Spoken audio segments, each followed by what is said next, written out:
Hello everybody, it is me, Mr. Vince, and I hope you all have an amazing day today. And in this video, I'm going to showcase you guys the all-new Season 13 car, the Bandit. And yes guys, I did get the Bandit, but it's a little bit different this season. Because if you guys weren't aware, I was banned from Jailbreak for 15 days, but I got unbanned, and I'm now restricted to some stuff. But anyway, today I'm going to show you guys one of the coolest cars that we have received in a little while, and generally this car is pretty cool. Alright, so without further ado, let's go ahead and jump right into the video.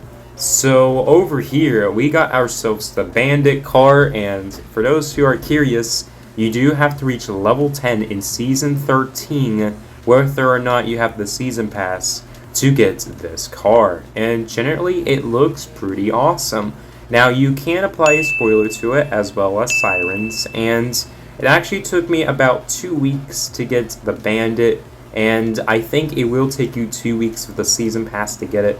So generally this car is pretty hard to get right now, but it is really good, and generally I think this car has a really nice design. The Goliath looks really nice too, and it's a lot larger. But the developers decided to go for a pretty simple villain-related car, and this is what we got. This car does look like a Mustang type vehicle, and I won't be mad about that. I do like Mustang vehicles, including the Steed and the Challenger, but this car is pretty cool, I'm going to be honest. The design is amazing, and I'm going to be honest, this is a pretty cool car. Now, as you can see, this is the interior, and if I go ahead and use cinematic camera, the interior looks like this, and generally it looks really good. We got some pretty cool details, including the reverse and forward lever, which is pretty cool. And over here we got some buttons, and I believe this is a drawer, which is pretty cool, and we got some lights in here.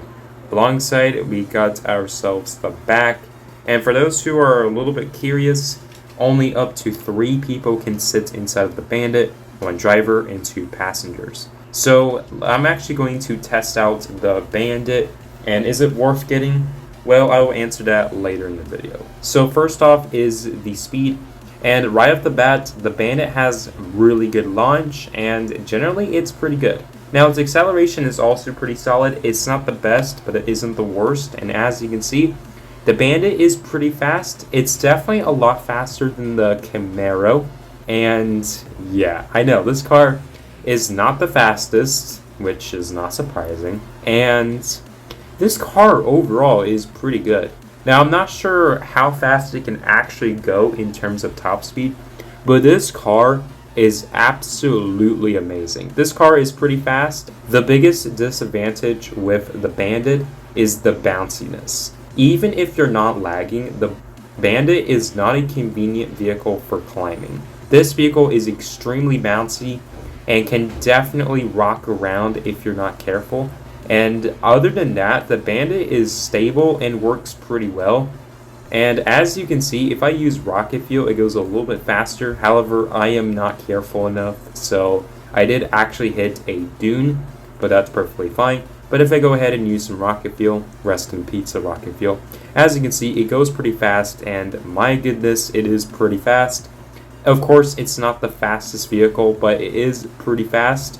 As you can see, it did make it up to 200 miles per hour, and it's already slowing down a little bit. But as you can see, it kind of goes up to about 190 miles per hour, which is actually pretty good. I thought it was over 200, but it only goes up to about 190. And what about the brakes? Well, the brakes are spectacular. They're actually pretty good. They're not the best, but they're not the worst. And in reverse speed, well, as you might expect it, this car is pretty fast in reverse. It can, in fact, go up to 68 miles per hour in reverse with level 5 engine.